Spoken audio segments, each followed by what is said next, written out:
तो आज की क्लास जो ऑर्गेनिक केमिस्ट्री में हम पढ़ने जा रहे हैं वो इलेक्ट्रोफिलिक सब्स्टिट्यूशन के रिगार्डिंग बात करेंगे। हमने अभी तक कौन कौन से टॉपिक्स पढ़ लिए हैं, थोड़ा उस पर गौर फरमाते हैं। जैसे कि हम लोग ये पढ़ चुके हैं कि सब्स्टिट्यूशन रिएक्शन में कौन कौन सी मैकेनिज़म्स होती हैं, जिसमें से मैंने स्पेसिफिकली न्यूक्लियोफिलिक सब्स्टिट्यूशन पढ़ाया था। और वो भी न्यूक्लियोफिलिक सब्स्टिट्यूशन मैंने पढ़ाया था किसमें, आप लोगों के एलिफेटिक कंपाउंड्स में, मतलब बेंजीन रिंग या एरोमेटिक टाइप के कंपाउंड्स में तो अभी पढ़ाया ही नहीं है। उसके बाद हम लोगों ने एडिशन रिएक्शन कम्प्लीटली पढ़ा, हमने एलिमिनेशन रिएक्शन पूरी तरीके से पढ़ लिया। अब वापस से हमको फिर से घूम फिर के कहाँ पे आना है, सब्स्टिट्यूशन रिएक्शन में आना है। लेकिन अब जो हम लोग सब्स्टिट्यूशन रिएक्शन पढ़ने वाले हैं, that we are going to study is electrophilic substitution reaction। अभी हमने क्या पढ़ा कि सब्स्टिट्यूशन में SN1 SN2, तो आप ये जो SN1 SN2 आप पढ़ रहे थे, ये जो आपने SN1 SN2 पढ़ा, ये SN1 SN2 क्या था, ये न्यूक्लियोफिलिक सब्स्टिट्यूशन रिएक्शन था। और वो भी न्यूक्लियोफिलिक सब्स्टिट्यूशन रिएक्शन आपने किस में पढ़ा था, वो भी न्यूक्लियोफिलिक सब्स्टिट्यूशन रिएक्शन आपने पढ़ लिया था एलिफेटिक कंपाउंड्स के लिए। किसके लिए पढ़ लिया था, एलिफेटिक कंपाउंड्स के लिए। तो अब हम लोगों को क्या करना है, इलेक्ट्रोफिलिक सब्स्टिट्यूशन रिएक्शन पढ़नी है। ठीक है, कि इलेक्ट्रोफिलिक सब्स्टिट्यूशन रिएक्शन किस तरीके से होती है और क्या मैकेनिज़्म वहाँ पे फॉलो होता है, क्या उसके जनरल कैरेक्टरिस्टिक्स हैं, वगैरह वगैरह वगैरह। तो आज की क्लास तो खैर आप लोगों की एक इंट्रोडक्टरी क्लास रहेगी। ठीक है, और इस इंट्रोडक्टरी क्लास में हम चीज़ों को सीखेंगे कि किस तरीके से किसका मीनिंग क्या होता है, एक्सेट्रा एक्सेट्रा वाली चीज़ें। बट खैर उन सारी चीज़ों में जाने से पहले, ठीक है, उन सारी चीज़ों में जाने से पहले तुम्हें इतना पता होना चाहिए कि इलेक्ट्रोफिलिक सब्स्टिट्यूशन रिएक्शन जो होती है, ये इलेक्ट्रोफिलिक सब्स्टिट्यूशन रिएक्शन यानी कि ESR, ये कितने पार्ट्स में क्लासिफाई की जाती है। मतलब first we are talking about the classification of electrophilic substitution reaction. तो देखो दो कैटेगरीज में हम इसको करेंगे। पहला आप लोगों के पास कैटेगरी होगी कि अगर इलेक्ट्रोफिलिक सब्स्टिट्यूशन रिएक्शन किसी एरोमेटिक सिस्टम में करवाई जाए तब क्या होगा। एरोमेटिक सिस्टम का मतलब आप जानते हो, जीओसी में एरोमेटिसिटी क्या होती है आपको पढ़ाया है। तो किसी एरोमेटिक सिस्टम में करवाया जाए तब क्या होगा। तो ऐसे में हमने रिएक्शन का नाम रख दिया एरोमेटिक इलेक्ट्रोफिलिक सब्स्टिट्यूशन रिएक्शन। और हो सकता है आप यही इलेक्ट्रोफिलिक सब्स्टिट्यूशन रिएक्शन किस में करवा रहे हो सकता है आप यही इलेक्ट्रोफिलिक सब्स्टिट्यूशन रिएक्शन किस में करवा रहे हो, आप एक नॉर्मल से कार्बन की चेन में करवा रहे हो, जिसको हम लोग एलिफेटिक कंपाउंड्स कहते हैं। तो हो सकता है एलिफेटिक कंपाउंड्स में करवा रहे हो, जैसे एलिफेटिक आपका इलेक्ट्रोफिलिक सब्स्टिट्यूशन रिएक्शन कहेंगे। तो ये जो पर्टिकुलर सब्स्टिट्यूशन रिएक्शन है, ये पर्टिकुलर सब्स्टिट्यूशन रिएक्शन हम लोगों के सिलेबस में बहुत ही ज़्यादा रेयर है इन द सेंस हमें इसके बारे में उतना कुछ ज़्यादा डिटेल में नहीं पढ़ना है। जितना हम जानते हैं वो हम लोगों के लिए सफिशेंट है। जो मैं एक या दो छोटी छोटी रिएक्शंस बताऊंगी, ख़त्म। लेकिन हमारे लिए जो सबसे ज़्यादा इम्पॉर्टेंट पार्ट है वो है एरोमेटिक इलेक्ट्रोफिलिक सब्स्टिट्यूशन रिएक्शन। ये आपको ऑलमोस्ट आगे जाकर जो भी फंक्शनल ग्रुप वाले चैप्टर्स आते हैं, ठीक है, बराबर, जो भी फंक्शनल ग्रुप वाले चैप्टर्स आते हैं, हर फंक्शनल ग्रुप वाले चैप्टर की एंडिंग में आपको इलेक्ट्रोफिलिक सब्स्टिट्यूशन रिएक्शन देखने को मिलती है, जो कि मैं साथ साथ में ही कवर करा लूँगी। मतलब अलग से फंक्शनल ग्रुप वाले चैप्टर में पढ़ाने की नीड नहीं पड़ेगी, और पढ़ी भी तो आपका सेकेंड टाइम रिवीजन होगा। मतलब अगर किसी स्टूडेंट ने रिएक्शन मैकेनिज्म वाला चैप्टर डिटेल में पढ़ लिया है, बहुत अच्छे से पढ़ लिया है, जीओसी वगैरह जानता है, ग्रिग्नार्ड, ऑक्सीडेशन, रिडक्शन, ये सब जानता है, तो ऑलमोस्ट तुम देखना उसके आगे की ऑर्गेनिक केमिस्ट्री खत्म हो जाती है, सिवाय कुछ नेम रिएक्शंस के और कुछ बेसिक चीज़ों के। तो ऑर्गेनिक केमिस्ट्री दिखता है कि बहुत बड़ा वास्ट सिलेबस है, बट अगर आप उसको थोड़ा स्ट्रैटेजिकली और सीक्वेंशियली अच्छे से पढ़ो तो उतना ज़्यादा वो वास्ट रहता नहीं है रियलिटी में। खैर आगे बढ़ते हैं। अब देखो, अगर मैं एरोमेटिक इलेक्ट्रोफिलिक सब्स्टिट्यूशन की बात करूँ तो दो बातचीत आपको सबसे पहले इसके बारे में पता लगानी है। पहली बातचीत कि यहाँ पर हम लोग क्या करते हैं, जनरली मैं बात कर रही हूँ, जनरली ये जो पूरी मैकेनिज्म है आप लोगों की 3 स्टेप्स में होती है, ठीक है, 3 स्टेप्स में होती है। जो पहली स्टेप होती है वो पहली स्टेप होती है आप लोगों की फॉर्मेशन ऑफ इलेक्ट्रोफाइल, मतलब इलेक्ट्रोफाइल को जनरेट किया जाए। तुम्हें लग रहा होगा कि अरे इलेक्ट्रोफाइल जनरेट करना कौन सी बड़ी बात है, अभी तक हमने कभी न्यूक्लियोफाइल थोड़ी ना जनरेट किया, बस न्यूक्लियोफाइल उठा के हम डाल देते थे। बट नहीं, इस पर्टिकुलर चैप्टर में आपको इलेक्ट्रोफाइल जनरेट करना होगा। किस तरीके से इलेक्ट्रोफाइल जनरेट होता है, कब कहाँ पे क्या रोल प्ले हो रहा है, उससे बहुत सारे क्वेश्चन क्रिएट हो जाएंगे, ठीक है। उसके बाद जो आप लोगों के पास दूसरी स्टेप होती है फॉर्मेशन ऑफ सिग्मा कॉम्प्लेक्स। अब ये सिग्मा कॉम्प्लेक्स नामक चीज़ क्या है ये मैं बताऊंगी तुम लोगों को, ठीक है। और तीसरी चीज़ होती है आप लोगों का आखिरी स्टेप, जिसमें हम लोग क्या करते हैं, H पॉजिटिव को रिमूव करते हैं, ठीक है, जिसमें हम लोग वापस से क्या करते हैं, H पॉजिटिव को रिमूव करते हैं। तो टोटल 3 स्टेप्स में ये पर्टिकुलर इलेक्ट्रोफिलिक आपकी रिएक्शन एरोमेटिक कंपाउंड्स में होगी, एरोमेटिक कंपाउंड्स में ये होगी। बात ऐसी है कि मैम ये जो एरोमेटिक कंपाउंड्स है, क्योंकि देखो पहली बार आप एरोमेटिक कंपाउंड पढ़ रहे हो, इससे पहले तो खैर आपने एरोमेटिक कंपाउंड को बारे में सिर्फ इतना पता लगाया है कि एक पर्टिकुलर कंपाउंड एरोमेटिक है कि एरोमेटिक नहीं है। अब हम लोग बातचीत कर रहे हैं एरोमेटिक कंपाउंड्स की। तो देखो किसी भी स्टूडेंट के दिमाग में फॉलोइंग बातचीत उसके जहन में आती है, उन बातचीतों पे हम जाते हैं कि एरोमेटिक कंपाउंड आपको इसी वक्त क्यों याद आया। मतलब जब आप एडिशन रिएक्शन पढ़ा रहे थे तब आपने बोला कि एडिशन रिएक्शन ख़त्म हो गई, और उस वक्त आपने चू भी नहीं की कि अरे एडिशन रिएक्शन को एरोमेटिक कंपाउंड्स में भी तो पढ़ो, है ना। आपने एरोमेटिक कंपाउंड्स को एडिशन रिएक्शन में क्यों नहीं पढ़ाया। आपने किसी भी एरोमेटिक कंपाउंड की एलिमिनेशन रिएक्शन भी नहीं पढ़ाई, आपने सिर्फ एलिफेटिक वाले लोग लिए।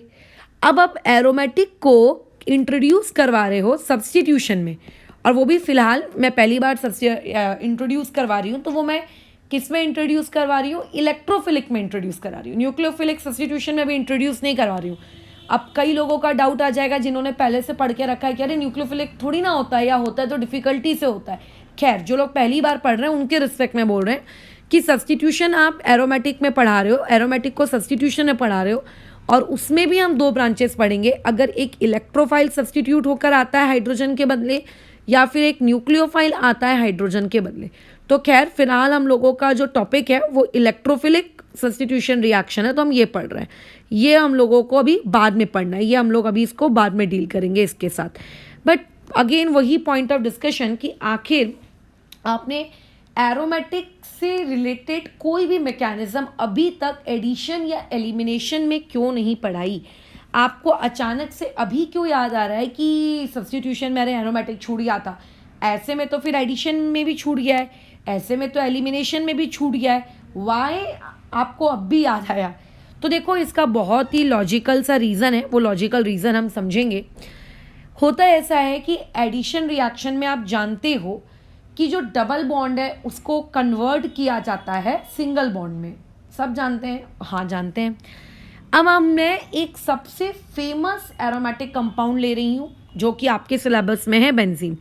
ऐसे और भी एरोमेटिक कंपाउंड्स होते हैं, ये तो तुम भी जानते हो, बट उतने ज़्यादा वो आपके सिलेबस में है नहीं। आपको हमेशा एरोमेटिक कंपाउंड के नाम पर एक ही चीज़ देखने को मिलेगी, वो रहता है बेंजीन। कुछ हद तक में भी आप लोगों को ये सब देखने को मिल जाए, जिसे क्या कहते हैं हम लोग, पायरॉल, फ्यूरैन, है ना, पिरिडीन जैसे लोग, बट वो बहुत रेयर है। हेट्रोसाइक्लिक वाले बहुत रेयर है, वो आपको कभी कभार परेशान करने के लिए दिया जाए तो दिया जाए, अदरवाइज हेट्रोसाइक्लिक कंपाउंड्स की केमिस्ट्री 12 बोर्ड्स का सिलेबस उतना डिटेल में नहीं है।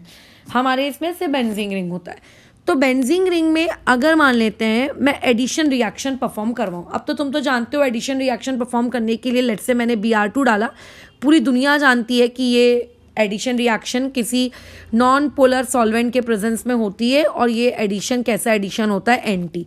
फिलहाल हम वो पुरानी कहानी में नहीं जाएंगे, बट हाँ मैं ये ज़रूर टिप दूंगी कि जाके वो पुरानी कहानी रिवाइज कर लो। तो ऐसे में तुम एडिशन रिएक्शन कराने गए, मैंने सिर्फ एक Br2 डाला है, मतलब मैं चाहती हूँ कि सिर्फ एक डबल बॉन्ड कन्वर्ट हो सिंगल बॉन्ड में। तो फिलहाल यहाँ 3 डबल बॉन्ड है, आप उनमें से किसी भी डबल बॉन्ड को कन्वर्ट कर लो, किसी भी डबल बॉन्ड को, तुम्हारी मर्जी, सब तुम्हारी मर्जी। तो मैंने किया इस वाले को, ये मान लेते हैं मेरा एक है आप लोगों के वेज डैश पे, और ये मान लेते हैं मेरा है एक वेज पर। एंटी लगाया मैंने। इस प्रोसेस में तुम्हें नहीं लगता एक बहुत बड़ी गड़बड़ हो गई है? ऑन पेपर तो यार तुम्हारी जो मर्जी है तुम करो, बट तुम्हें नहीं लगता यहाँ एक गड़बड़ हो गई है? गड़बड़ ये हुई है कि जब रिएक्शन होने की थी तब मेरे पास जो मेरा सबस्ट्रेट था वो सबस्ट्रेट मेरा एरोमेटिक था, है ना, उसके पास 6 पाई इलेक्ट्रॉन्स थे। ये बेसिक जीओसी के बारे में बात कर रही हूँ, तो आपको जीओसी आनी चाहिए तभी आपको ये चीज़ समझेगी। और अब अगर मैं राइट साइड गई तो राइट साइड मेरे पास पाई इलेक्ट्रॉन्स देखिए, गिनिए कितने हैं, सिर्फ मात्र 4 पाई इलेक्ट्रॉन्स हैं। और जब हमारे पास 4 पाई इलेक्ट्रॉन्स होते हैं तो हमारे सिस्टम को हम लोग क्या कहते हैं? Anti aromatic. और पूरी दुनिया जानती है कि जब हम लोग एरोमेटिक से एंटी एरोमेटिक जाते हैं तो एरोमेटिक वाला जो सिस्टम होता है ये आपका स्टेबल सिस्टम होता है थर्मोडाइनमिकली, और जो एंटी एरोमेटिक होता है वो आप लोगों का क्या होता है? लेस स्टेबल सिस्टम होता है। इसका मतलब when we are moving from aromatic to anti aromatic, या फिर मैं ऐसा कहूँ, जब आप एक बेंजीन रिंग का एडिशन रिएक्शन कराते हो तो उस एडिशन रिएक्शन में उसकी क्या हो जाती है? स्टेबिलिटी प्रोडक्ट बनाते वक्त घट जाती है। और स्टेबिलिटी के अलावा सबसे इम्पॉर्टेंट और सबसे टॉप प्रायोरिटी की चीज़ एरोमेटिसिटी भी क्या हो जाती है? लूज हो जाती है। तो अगर किसी भी रिएक्शन में एरोमेटिसिटी परमानेंटली लूज हो रही है, बराबर, इसका मतलब आप एक मोर स्टेबल सिस्टम को आप एक लेस स्टेबल सिस्टम की तरफ लेकर जा रहे हो। तो ऐसी रिएक्शन पॉसिबल नहीं होती हैं, ठीक है, जिसमें इतना बड़ा अनस्टेबिलिटी वाला फैक्टर इन्वॉल्व हो।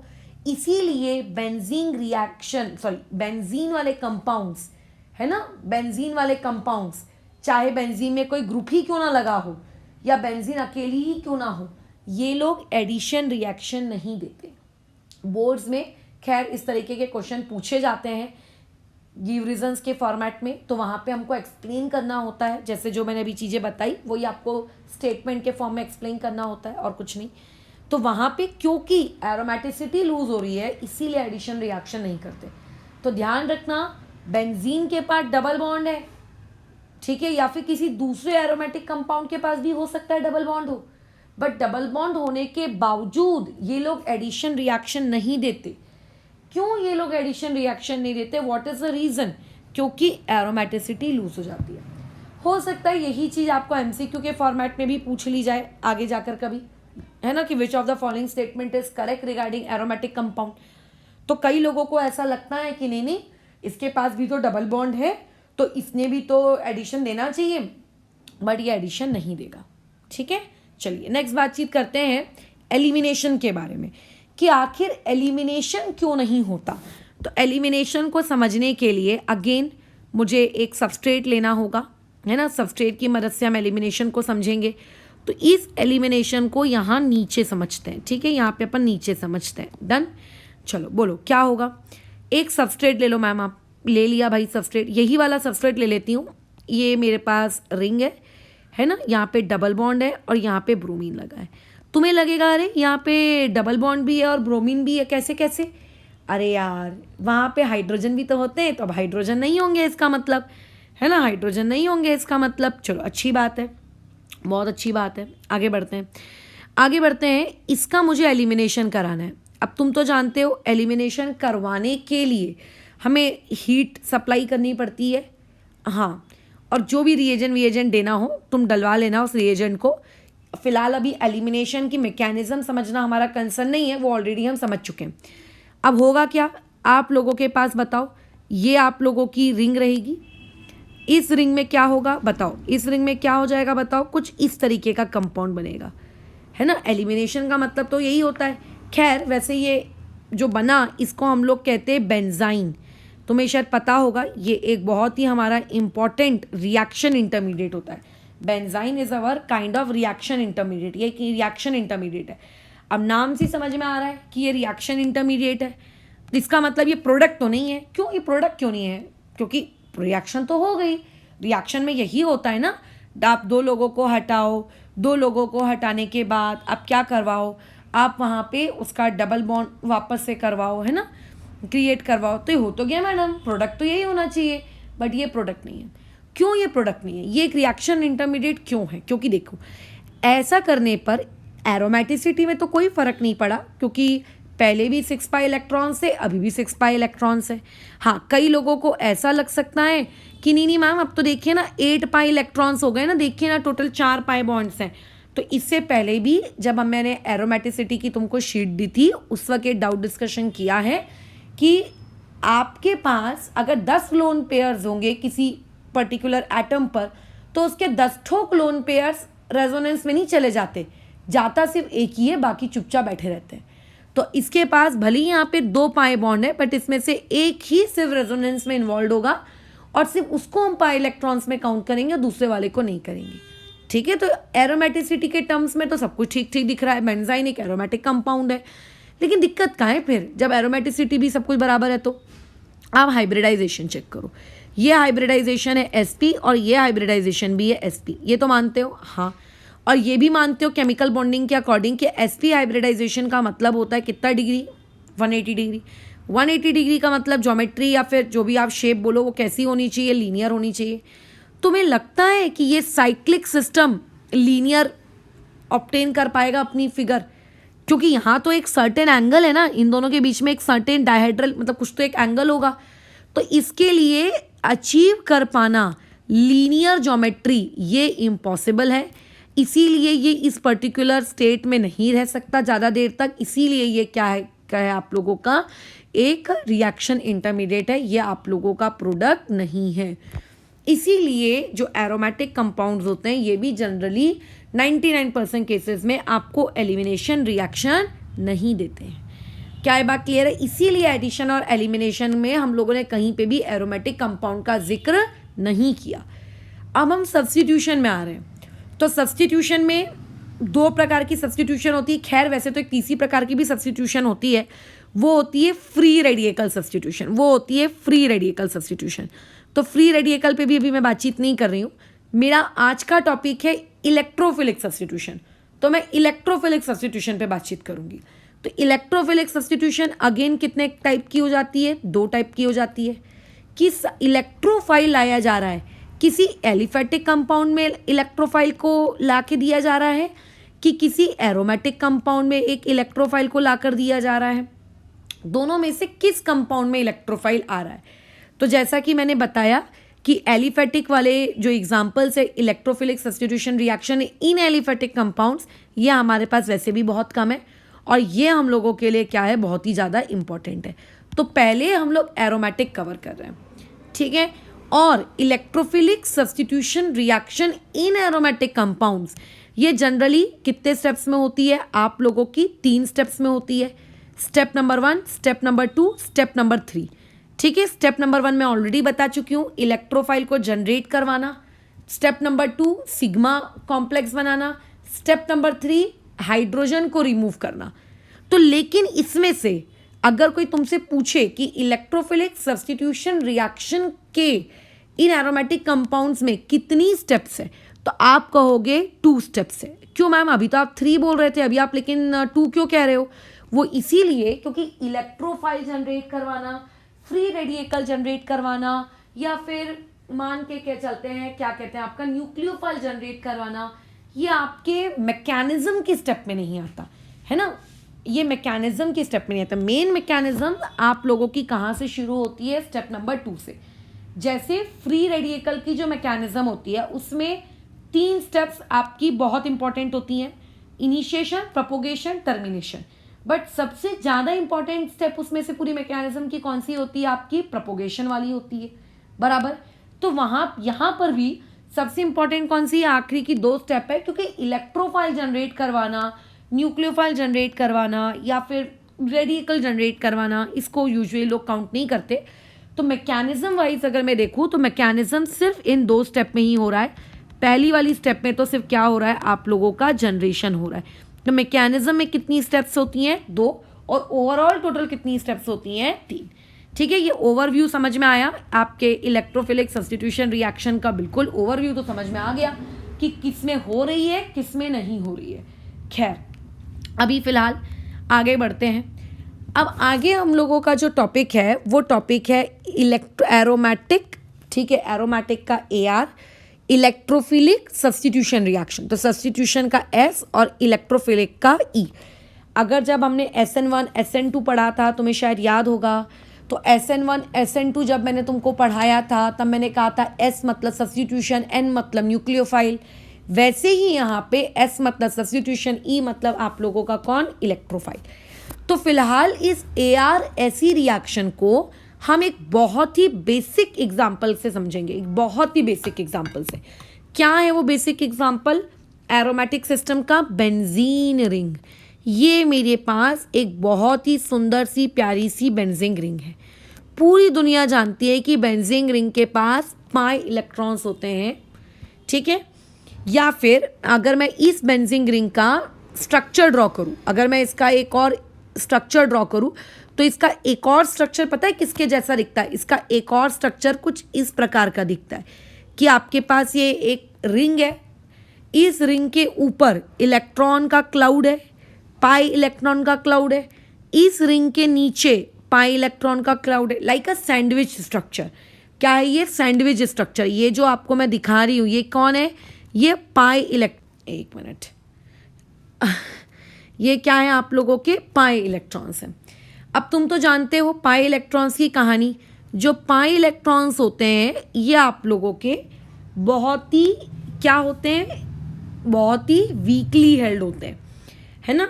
और अगर ये वीकली हेल्ड है इसका मतलब हम सब जानते हैं कि अल्कीन में जो डबल बॉन्ड होता है, अल्काइन में जो ट्रिपल बॉन्ड होता है, अल्कीन के डबल बॉन्ड वाले पाई इलेक्ट्रॉन्स, अल्काइन के ट्रिपल बॉन्ड वाले पाई इलेक्ट्रॉन्स, ये लोग एक्ट करते हैं किसके जैसे? As a nucleophile.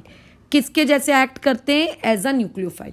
यानी कि ये जो आपको पाई इलेक्ट्रॉन्स दिख रहे हैं, ये जो पाई इलेक्ट्रॉन्स दिख रहे हैं, ये आपके क्या है? न्यूक्लियोफाइल है। मतलब अगर न्यूक्लियोफाइल है इसका मतलब क्या? कि ये इलेक्ट्रॉन देना चाहता है। हाँ, खैर ये बात अलग है कि इसको इलेक्ट्रॉन देने की ज़्यादा इच्छा नहीं है। क्यों इच्छा नहीं है? क्योंकि इमेजिन करिए कि अगर मान लेते हैं इसमें से कोई एक भी पाई इलेक्ट्रॉन, ठीक है, कोई भी मान लेते हैं एक पाई इलेक्ट्रॉन टूट कर चला गया किसी और के पास, ठीक है, किसी और के पास टूट कर चला गया, तो ये चीज़ फिर कैसी दिखेगी? तुम्हें नहीं लगता ये चीज़ कुछ ऐसी दिखने लगने वाली है? समथिंग लाइक दैट, है ना। जिसके पास ये इलेक्ट्रोफाइल आ गया, जिसको उसने दिया, और एक के ऊपर पॉजिटिव आ गया। तो पहले वो देने से पहले वो एरोमेटिक था, और देने के बाद अब बोलो वो कौन है? आप लोगों का एंटी एरोमेटिक है ना। वो अब आप लोगों का एंटी एरोमेटिक है। तो इसका मतलब उसके इलेक्ट्रॉन्स देने के वजह से, एज अ न्यूक्लियोफाइल जैसे बिहेव करने की वजह से, है ना, इसके बिहेव करने की वजह से उसकी एरोमेटिसिटी क्या हो रही है? उसकी एरोमेटिसिटी लूज हो रही है, तो वो देना नहीं चाहता। इसीलिए मैं कह रही हूँ कि इसकी न्यूक्लियोफिलिसिटी कैसी होती है? पुअर।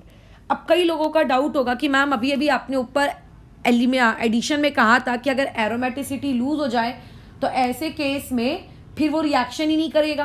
तो यहाँ पे भी तो देखिए एरोमेटिसिटी लूज हो रही है, फिर यहाँ पे रिएक्शन क्यों हो रहा है? समझाओ। यहाँ पे भी तो एरोमेटिसिटी लूज हो रही है, ठीक है। Here also aromaticity is lost, है ना। यहाँ पे हियर एरोमेटिसिटी इज लॉस्ड। तो यहाँ पे अगर आपकी एरोमेटिसिटी लॉस हो रही है तो यहाँ पे आप लोगों की रिएक्शन क्यों हुई? समझाइए। एडिशन के जैसे, है ना, एडिशन के जैसे यहाँ पे आप ऐसा क्यों नहीं कह रहे कि रिएक्शन छोड़ दो, जान दो, नहीं होगी? वो इसीलिए नहीं कह रही हूँ, रीज़न क्योंकि इसकी जब एरोमेटिसिटी लूज होती है ना तो ये नेक्स्ट स्टेप में पता है क्या करता है? इन नेक्स्ट स्टेप ये एरोमेटिसिटी को रीगेन कर लेता है। एरोमेटिसिटी को ये क्या कर लेता है? रीगेन। और एडिशन रिएक्शन नहीं कर पाती, ठीक है। एडिशन रिएक्शन ये नहीं कर पाती। एडिशन रिएक्शन एरोमेटिसिटी को रीगेन नहीं कर पाती है। यही सबसे बड़ा रीज़न है कि कभी भी aromatic compound, specially benzene ring, ये आप लोगों को एडिशन रिएक्शन नहीं देते। क्योंकि उनके अंदर जो ये एबिलिटी होती है रीगेन करने की वो नहीं होती। और आप लोग अगर किसी इलेक्ट्रोफिलिक सब्स्टिट्यूशन रिएक्शन वाले मैकेनिज्म के वाया जाओगे तो वहां पर वो इस एरोमेटिसिटी को रीगेन कर लेता है। पहली स्टेप में लूज करता है और नेक्स्ट स्टेप में रीगेन भी कर लेता है, यानी एरोमेटिक से एंटी एरोमेटिक बना और अगेन एंटी एरोमेटिक से फिर से एरोमेटिक बन गया। देयरफॉर ये पर्टिकुलर कंपाउंड एरोमेटिक रिएक्शन देगा। क्या ये बात समझ रहे हो? ठीक है, अच्छा, क्या ये बात समझ रहे हो? ओके।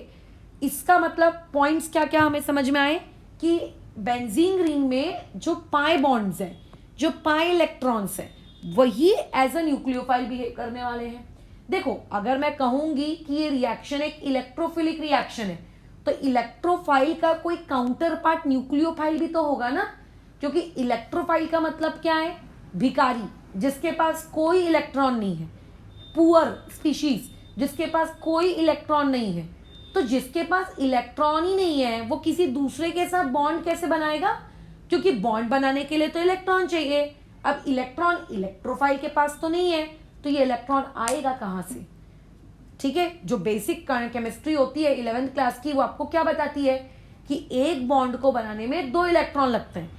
एक एटम एक इलेक्ट्रॉन देता है, दूसरा एटम दूसरा इलेक्ट्रॉन देता है।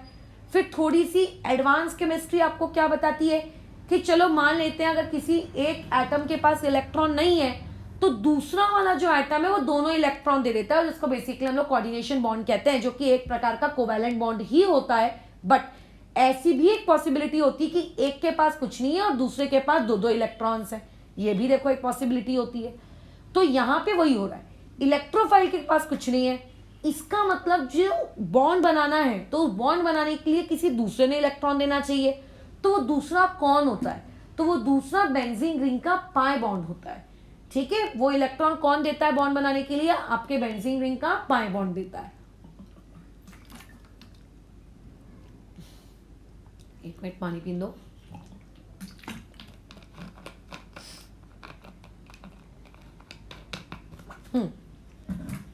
तो ये काम कौन करता है? बेंजीन रिंग का पाई बॉन्ड करता है। ठीक है, और बेंजीन की न्यूक्लियोफिलिसिटी मतलब इलेक्ट्रॉन देने की इच्छा। अब न्यूक्लियोफिलिसिटी आज रिवाइज कर लेना। न्यूक्लियोफिलिसिटी एक ऐसा टॉपिक है जो स्टूडेंट बहुत ज़्यादा कंफ्यूज होते रहते हैं। ठीक है, और ऑर्गेनिक केमिस्ट्री में ही आपको कदम कदम पे मिलेगा। तो जितना ज़्यादा हो सके time to time nucleophilicity, basicity, इनके ना रूल्स रिवाइज करते जाया करो। ठीक है, इसके रूल्स रिवाइज करने से क्या होता जाता है कि आपको धीरे धीरे चीज़ें दिमाग में स्टोर होती हैं, एक बार पढ़ने से स्टोर नहीं होती। खैर, किस तरीके से रीगेन करेगा वो मैं सिखा दूंगी। ठीक है, आप लोगों के मैकेनिज्म में। बट ये तो समझ में आ गया ना कि एडिशन में भी लूज हो रही थी, इसमें भी लूज हो रही है, बट एडिशन को रिजेक्ट किया, इसको एक्सेप्ट किया, क्योंकि यहाँ पे किसी एक स्टेप में लूज हो रही है बट नेक्स्ट स्टेप में वो तुरंत खुद को क्या कर रही है? रीगेन कर रही है। ठीक है, तुरंत ये खुद को क्या कर रही है? आप लोगों का रीगेन कर रही है। बट द डाउट इज कि कौन से कंपाउंड्स इलेक्ट्रोफिलिक सब्स्टिट्यूशन रिएक्शन देंगे? Who will give electrophilic substitution reaction? जैसे कि अगर कोई तुमसे ये पूछे एडिशन रिएक्शन कौन देगा, तो तुम अच्छे से जानते हो कि एडिशन रिएक्शन देने के लिए सबस्ट्रेट के पास क्या होना चाहिए? अनसेचुरेशन होनी चाहिए, या तो वो अल्कीन हो या तो वो अल्काइन हो, है ना? यानी कि ऐसे ही सबस्ट्रेट चाहिए। एलिमिनेशन कौन देते हैं? एलिमिनेशन जनरली वो लोग देते हैं जिनके आजू बाजू की एडजेसेंट पोजीशन से 2 सेम ग्रुप्स या कोई भी स्मॉल मॉलिक्यूल को एलिमिनेट किया जाए, वो लोग हम लोगों को कई बार दे देते हैं एलिमिनेशन रिएक्शन, है ना? अच्छा, फिर ये कौन देगा? इलेक्ट्रोफिलिक वाले कौन, मतलब ये AR-SE वाली रिएक्शन कौन देगा? तो AR-SE वाली रिएक्शन आपको वो कंपाउंड्स देते हैं जिन कंपाउंड्स के पास क्या होता है? इलेक्ट्रोफाइल होता है एज ए लिविंग ग्रुप। अब देखो, यहाँ से शुरू होता है कन्फ्यूजन का पिटारा। सुनो ध्यान से। अभी आप बोल रहे हो कि इलेक्ट्रोफाइल को सब्स्टिट्यूट करवाना है, और अभी आप बोल रहे हो कि इलेक्ट्रोफाइल लिविंग ग्रुप भी होना चाहिए। तो हाँ, सुनो ध्यान से। जब हमने एसएन रिएक्शन पढ़ी थी सबसे पहले, है ना, 1-1.5 महीना हो गया आई थिंक, जब हमने एसएन रिएक्शन पढ़ी थी, तो उस दौरान जब तुमको एसएन रिएक्शन पढ़ाया गया था तो क्या बताया था, एक न्यूक्लियोफाइल दूसरे न्यूक्लियोफाइल को सब्स्टिट्यूट करता है। सब्स्टिट्यूशन का मतलब क्या होता है, मेटल मेटल को सब्स्टिट्यूट करेगा, नॉन मेटल को सब्स्टिट्यूट करेगा, इलेक्ट्रोफाइल को सब्स्टिट्यूट करेगा, न्यूक्लियोफाइल को सब्स्टिट्यूट करेगा। अगर तुम चाहते हो इलेक्ट्रोफिलिक सब्स्टिट्यूशन रिएक्शन हो तो सबस्ट्रेट के पास लीविंग ग्रुप में क्या होना चाहिए, एक इलेक्ट्रोफाइल होना चाहिए, यानी कि इलेक्ट्रोफाइल होना चाहिए। 1 मिनट, हाँ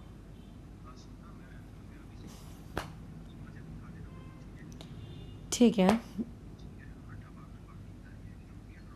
ठीक है, उस वक्त बस हो जाना चाहिए, ठीक है, उस वक्त बस एक बार में हो जाना, ठीक है, ठीक है, ओके, ठीक है। खैर, तो इसका मतलब इलेक्ट्रोफाइल होना चाहिए, तभी तो एक इलेक्ट्रोफाइल दूसरे इलेक्ट्रोफाइल को बोलो क्या कर पाएगा, सब्स्टिट्यूट कर पाएगा। तो जनरली यहाँ पे जिस इलेक्ट्रोफाइल की बात की जा रही, देखो दुनिया में तो बहुत सारे इलेक्ट्रोफाइल्स होते हैं, है ना, बट बेंजीन रिंग हमारा फिलहाल सबस्ट्रेट है, तो जनरली बेंजीन रिंग में ये जो आप इलेक्ट्रोफाइल देखोगे वो आप लोगों का H+ होगा, क्योंकि बेंजीन रिंग में हर कार्बन के पास क्या होता है, आप लोगों का एक हाइड्रोजन होता है ना, तो यहाँ पे इलेक्ट्रोफाइल आप लोगों का बेंजीन रिंग में क्या होगा, आप लोगों का जनरली H+ होगा। बट जनरली वर्ड आ गया, इसका मतलब अदर पॉसिबिलिटीज़ भी हैं, तो अदर पॉसिबिलिटीज़ मैं बता दे रही हूँ, बट खैर उनके साथ हमको उतना ज़्यादा डील नहीं करना है। COOH ये भी हो सकता है, या फिर कुछ इस तरीके का भी ग्रुप हो सकता है, लाइक समथिंग लाइक दैट, इस तरीके का, ये टर्ड ब्यूटाइल टाइप वाला ग्रुप, ठीक है, ये यहाँ से कुछ ऐसा जुड़ा है, यहाँ से कोई सिस्टम जुड़ा है, 1 मिनट यार, ठीक है, ये इस तरीके का भी ग्रुप हो सकता है जिसको हम कहते हैं टर्ड ब्यूटाइल ग्रुप, ये इस तरीके की चीज़ भी हो सकती है। तो एक इलेक्ट्रोफाइल दूसरे इलेक्ट्रोफाइल को रिप्लेस करेगा, बट हमारे केस में वो इलेक्ट्रोफाइल जो रिप्लेस होगा वो कौन होगा, आप लोगों का हाइड्रोजन होगा, है ना, वो कौन होगा, आप लोगों का हाइड्रोजन होगा। क्या ये बात समझ रहे हो, ठीक है। दूसरी चीज़ क्या, हमारे सिलेबस में हमें कौन कौन सी electrophilic substitution reaction aromatic system में पढ़नी है, तो देखो हमारे सिलेबस में हमको टोटल 5 प्रकार की ऐसी रिएक्शंस पढ़नी है। अब तुम बोलोगे हे भगवान 5 प्रकार की, और बहुत सिंपल है, मैं बता दूं, सिर्फ तुम्हें हर रिएक्शन की फर्स्ट स्टेप यानी कि जनरेशन ऑफ इलेक्ट्रोफाइल पढ़ना पड़ता है, बाकी तो सारी स्टेप सेम ही होती है, ठीक है। अच्छा देखेंगे, आज नहीं सिखाऊंगी पांचों की पांचों, कल से पढ़ेंगे बेसिकली 5, कल या परसों से, आज तो इस चैप्टर का इंट्रोडक्शन है। ऐसी 5 प्रकार की होती हैं। सबसे पहली होती है आप लोगों के पास हेलोजिनेशन। तुम्हें लगेगा अगेन फिर से हेलोजिनेशन, क्योंकि अभी अभी हम लोग एडिशन में भी हेलोजिनेशन पढ़ कर आए हैं, बट वो हेलोजिनेशन कौन सी थी, डबल बॉन्ड के अक्रॉस, ओके, ठीक है। अच्छा दूसरी वाली कौन सी होती है, दूसरी वाली होती है आप लोगों के पास नाइट्रेशन, वेरी इंपॉर्टेंट, ठीक है। अच्छा तीसरी होती है आप लोगों के पास कौन सी, तीसरी होती है आप लोगों के पास सल्फोनेशन, ठीक है, सल्फोनेशन होता है आपके पास एक। चौथा कौन होता है, तो चौथे के बारे में अगर मैं बात करूं तो चौथी होती है very important from the perspective of JEE exam, ठीक है, फ्रीडल क्राफ्ट रिएक्शंस। क्या होती है फ्रीडल क्राफ्ट रिएक्शंस, जो आपके क्वेश्चंस होते हैं ना, इसमें ये डाला, इसमें ये डाला, इसमें वो डाला, तो बोलो क्या बना, उस टाइप के सवाल में फ्रीडल क्राफ्ट रिएक्शंस को बहुत ज़्यादा यूज़ किया जाता है, ठीक है, फ्रीडल क्राफ्ट रिएक्शन। फिर फ्रीडल क्राफ्ट रिएक्शन के अगेन 2 टाइप्स होते हैं, एक होता है अल्काइलेशन और एक होता है आप लोगों का असाइलेशन, ये हमको दोनों पढ़ने हैं, ठीक है। इसीलिए देखो ओवरऑल चेक करो, 5 मिल गई आपको, halogenation, nitration, sulphonation, Friedel craft आप लोगों का क्या अल्काइलेशन, फ्रीडल क्राफ्ट आप लोगों का क्या असाइलेशन। इसके अलावा भी होती हैं कुछ मिसलेनियस रिएक्शंस, कुछ मिसलेनियस नेम रिएक्शंस, जैसे मैं कहती हूँ ना कि कुछ और भी होती हैं, तो अदर्स भी हैं इसमें, कुछ और भी होती हैं, जैसे इसी चैप्टर में हम बहुत फेमस नेम रिएक्शन पढ़ने वाले हैं आप लोगों की, गेटरमैन कॉच रिएक्शन। गेटरमैन रिएक्शन, 3 रिएक्शन इस चैप्टर में, 3 फेमस नेम रिएक्शंस इस चैप्टर में हम लोग पढ़ेंगे। एक होता है गेटरमैन कॉच फॉर्माइलेशन, एक ये पढ़ेंगे इस पर्टिकुलर चैप्टर में, ठीक है। और दूसरी पढ़ेंगे हम लोग आप लोगों की सिर्फ गेटरमैन फॉर्माइलेशन, सिर्फ एक कॉच वर्ड हटा दो तो दूसरी देखो रिएक्शन तैयार हो गई। और उसके अलावा एक और तीसरी रिएक्शन यहाँ पे हम पढ़ेंगे, that will be Blaine's reaction, ठीक है। ये टोटल हम लोगों को 3 रिएक्शंस पढ़नी है। ऊपर की 5 तो पढ़नी ही पढ़नी है, उसके अलावा ये 3 पढ़नी है। और ये जो ऊपर की मैंने 5 रिएक्शंस बताई ना, halogenation, nitration, sulphonation, Friedel Crafts, ये जब आप अपनी एनसीईआरटी टेक्स्ट बुक उठाकर देखोगे, जब आप हर एक चैप्टर का पन्ना पलटोगे फंक्शनल ग्रुप वाला, तो आपको क्या दिखेगा, हर चैप्टर के एंडिंग में सिर्फ बेंजीन रिंग के ऊपर लगा हुआ फंक्शनल ग्रुप चेंज हो जाता है। जैसे कि इस पर्टिकुलर रिएक्शन मैकेनिज्म को पढ़ने के बाद तुम एनसीईआरटी से अल्काइल हैलाइड्स नामक जो चैप्टर है, हैलोजन डेरिवेटिव वाला जो चैप्टर है, आप वो पूरा पढ़ सकते हो, उसमें आपको कहीं डाउट नहीं आएगा। ये वाला बस रिएक्शन मैकेनिज्म खत्म हो जाए, आप उसके सारे सॉल्व्ड, अनसॉल्व्ड, एक्सरसाइज के क्वेश्चन, ट्राई दिस वाले क्वेश्चन सब बना के रख लो, आपका वो चैप्टर खत्म हो चुका है। ये जितनी भी रिएक्शन मैकेनिज्म मैंने पढ़ाई ना, सब कुछ उसमें कवर हो गया, आप वो पूरा पढ़ सकते हो। अल्काइल हैलाइड इज फिनिश्ड, ठीक है, अल्काइल हैलाइड फिनिश हो गया आपका। तो वैसे ही आप जब हर चैप्टर पढ़ोगे, हर चैप्टर में बेंजीन रिंग का आखिरी में दिया हुआ रहता है, सिर्फ बेंजीन रिंग के ऊपर का फंक्शनल ग्रुप बदलेगा। जैसे अगर अल्कोहल का चैप्टर पढ़ रहे हो तो OH लगा रहेगा, जिसको हम फिनॉल कहेंगे। ईथर्स का चैप्टर पढ़ रहे हो तो ऊपर में OCH3 जैसी कुछ चीज़ लगी हुई होगी, जिसको जनरली हम लोग एनिजोल कहते हैं, है ना। अगर नाइट्रोजन कंटेनिंग कंपाउंड पढ़ रहे हो तो NO2 लगेगा, तो उसको नाइट्रोबेंजीन कहते हैं। कार्बोक्सिलिक एसिड का पढ़ रहे हो तो उसमें COOH लगेगा, इसको बेंजोइक एसिड कहते हैं। तो बेसिकली बेंजीन रिंग के ऊपर या बेंजीन रिंग के साथ लगे हुए ग्रुप चेंज होते जाएंगे, बट सारे ग्रुप ये 5 रिएक्शन शो करेंगे।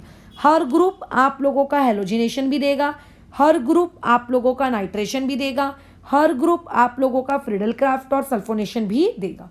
तो वो सब मैं अभी साथ साथ नहीं पढ़ाती जाऊंगी, ताकि उस वक्त फ्यूचर में आपको सिर्फ डबल रिवाइज करना पड़े, वापस पढ़ने की नीड ना हो। खैर आगे बढ़ते हैं। गेटरमैन कॉच फॉर्माइलेशन, गेटरमैन फॉर्माइलेशन और ब्लेंस रिएक्शन, ये 3 पढ़ेंगे। ये तीनों रिएक्शन बहुत फेमस रिएक्शंस हैं। खैर अब आगे बढ़ते हैं, आगे क्या कहानी है।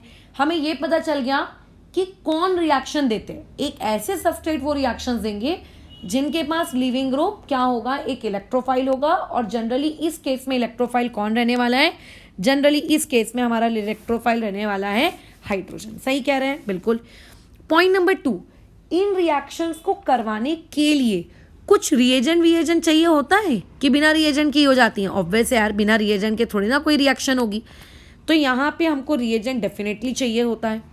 बट यहाँ पे जब हम लोग रिएजेंट लेते हैं तो वो देखो क्वेश्चन के अकॉर्डिंग वेरी करेगा। अगर मान लेते हैं आप हेलोजिनेशन करा रहे हो, उसमें भी अगर आप क्लोरीनेशन करा रहे हो तो Cl2 होगा, Br2 होगा। सल्फोनेशन करा रहे हो तो H2SO4 होगा, नाइट्रेशन करा रहे हो तो HNO3 होगा। वो सबस्ट्रेट रिएक्शन के अकॉर्डिंग वेरी करेगा। मतलब रिएजेंट जो है, ठीक है, reagent is going to produce, ये बेसिकली आप लोगों का क्या करने वाला है, इलेक्ट्रोफाइल प्रोड्यूस करेगा, गोइंग टू प्रोड्यूस इलेक्ट्रोफाइल। और कौन सा इलेक्ट्रोफाइल प्रोड्यूस होगा विल वेरी, ठीक है, will vary according to reaction. हर रिएक्शन के लिए रिएजेंट बदलेगा, ठीक है। तो इसीलिए मैं अभी से यहाँ पे आप लोगों का कुछ रिएजेंट का नाम नहीं लिखवा रही हूँ, क्योंकि वो रिएक्शन टू रिएक्शन वेरी करने वाला है, बराबर। लेकिन हाँ, हर बार हमको रिएजेंट से इलेक्ट्रोफाइल जनरेट करना पड़ेगा। तो जो मैंने तुमको स्टेप नंबर 1 कही थी ना कि इलेक्ट्रोफाइल जनरेट करना पड़ता है, वो इसीलिए कही थी, ठीक है। चलिए, अच्छा, इस रिएक्शन को क्या कोई सॉल्वेंट, क्या कुछ कैटलिस्ट वैटलिस्ट की ज़रूरत है क्या? हाँ, ये सबसे बड़ा अच्छा क्वेश्चन है। Electrophilic, aromatic electrophilic substitution reactions आप लोगों की कंडक्ट होती हैं in the presence of a catalyst. इनको कैटलिस्ट लगता है, इनको कैटलिस्ट के तौर पे लगता है लेविस एसिड। अब लेविस एसिड क्या होते हैं ये आपको ऑलरेडी सिखाया गया है आयोनिक इक्विलिब्रियम में। किनको आप लेविस एसिड कहोगे ये बताया गया है। तो आज लेविस एसिड्स के कॉपी के नोट्स को रिवाइज करो ताकि तुम्हें पता चल जाए, ठीक है, तुम्हें पता चल जाए। मैं फिलहाल यहाँ पे कुछ एग्जांपल्स लिख दे रही हूँ। ये एग्जांपल्स आपको ARSE वाली रिएक्शंस में एज अ कैटलिस्ट के रूप में हमेशा देखने को मिलेंगे। जैसे एनहाइड्रस ZnCl2, ये तो एक बहुत ही फेमस लेविस एसिड है। एनहाइड्रस आप लोगों का AlX3 मैंने इसीलिए कहा क्योंकि क्लोरीन भी हो सकता है, ब्रोमीन भी हो सकता है, ठीक है। आप लोगों का BF3 है ना, ये बहुत फेमस है। और जहाँ बातचीत BF3 की हुई है तो केमिकल बॉन्डिंग में याद करो 11th class chemical bonding BF3 B2S6, कुछ याद आ रहा है? हमने बैक बॉन्डिंग का कंसेप्ट वहाँ से सीखा था। बहुत दिनों तक साइंटिस्ट अपना सर खुजाते रह गए थे कि B2H6 का स्ट्रक्चर कैसा दिखता है, कैसा दिखता है, कैसा दिखता है। तो BF3 के बारे में हमने पढ़ा था, आज वो भी रिवाइज कर लो। जब आप पढ़ते हो ना तो साथ साथ में पुराने टॉपिक्स की कुछ झलक अगर आपको दिख रही है, चाहे वो फिजिकल से रिलेटेड हो, चाहे ऑर्गेनिक से कि चाहे इनऑर्गेनिक से, उसे रिवाइज करते चला करो। इससे क्या होता है, चीज़ें याद होती जाती हैं।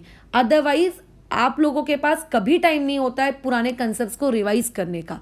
तो जब जहाँ दिखे कोई चीज़, क्योंकि रिवाइज करने में कितना लगेगा, 10 से 15 मिनट है ना। रिवाइज करना मतलब जस्ट गो थ्रू करना है एक बार। जब आप ऐसी चीज़ों को बार बार गो थ्रू करते जाते हो ना तो देखना ऑटोमेटिकली चीज़ें फीड हो जाती है माइंड में। ये अप्रोच रखनी चाहिए हमेशा पढ़ाई करते वक्त, चाहे आप कोई भी सब्जेक्ट पढ़ो। खैर मैं कमेंट फिलहाल केमिस्ट्री के रिस्पेक्ट में कर रही हूँ। और क्या क्या हो सकते हैं आप लोगों के पास, एनहाइड्रस, आप लोगों का SnCl4, ये भी हो सकता है।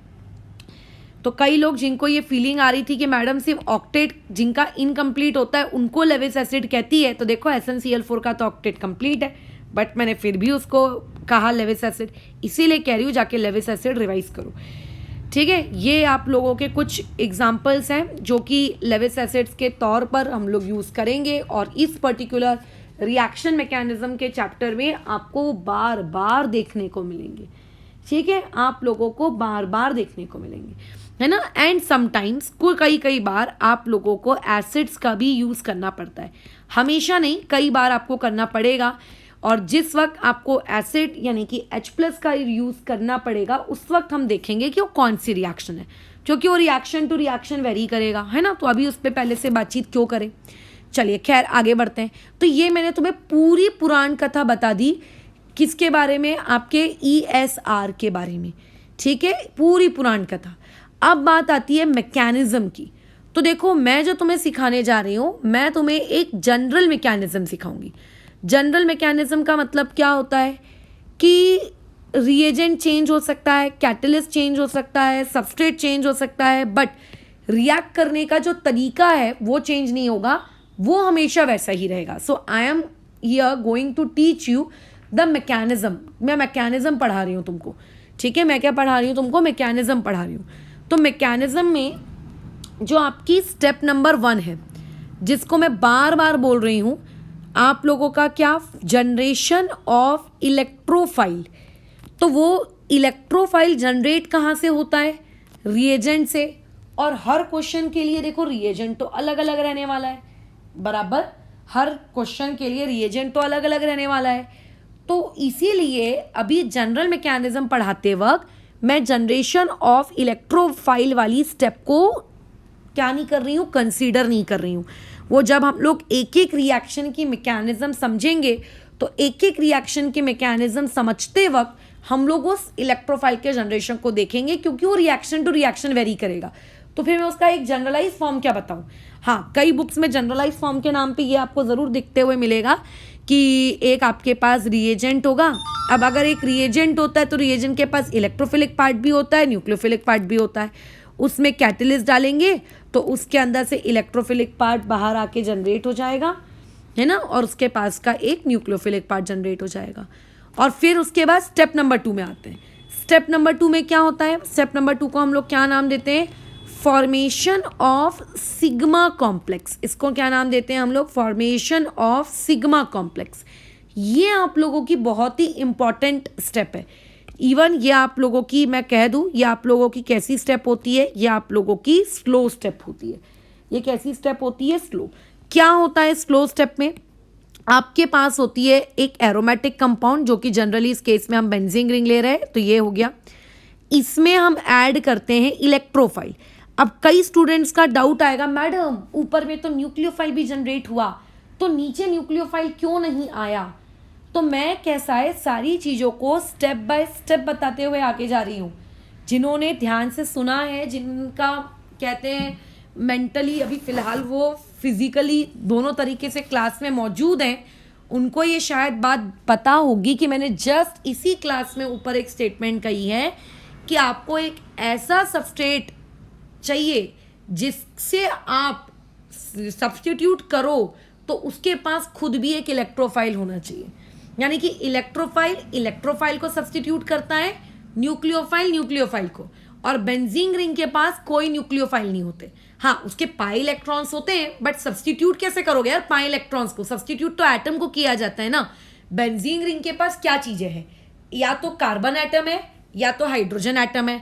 कार्बन एटम सब्स्टिट्यूट हो नहीं सकता, नहीं तो रिंग डिस्ट्रॉय हो जानी है ना। होना है तो हाइड्रोजन नहीं सब्स्टिट्यूट होना है, और हाइड्रोजन H+ होता है, तो H+ के फॉर्म में जब वो निकलेगा तो एक इलेक्ट्रोफाइल कहलाएगा। इसीलिए ऊपर की स्टेप से नीचे भी बोलो कौन आया? एक इलेक्ट्रोफाइल आया। इसका मतलब क्या हम बेंजीन रिंग पे कभी न्यूक्लियोफाइल डाल नहीं सकते? क्या डाल सकते हैं, we will study later. Nucleophilic substitution in benzene आज की हमारी क्लास का टॉपिक नहीं है। तो इलेक्ट्रोफाइल आया। अब बताओ इलेक्ट्रोफाइल को क्या चाहिए? ये एक इलेक्ट्रॉन डेफिशिएंट स्पीशीज है, और दुनिया की इलेक्ट्रॉन डेफिशिएंट स्पीशीज को बोलो क्या चाहिए? दुनिया की इलेक्ट्रॉन डेफिशिएंट स्पीशीज को इलेक्ट्रॉन चाहिए।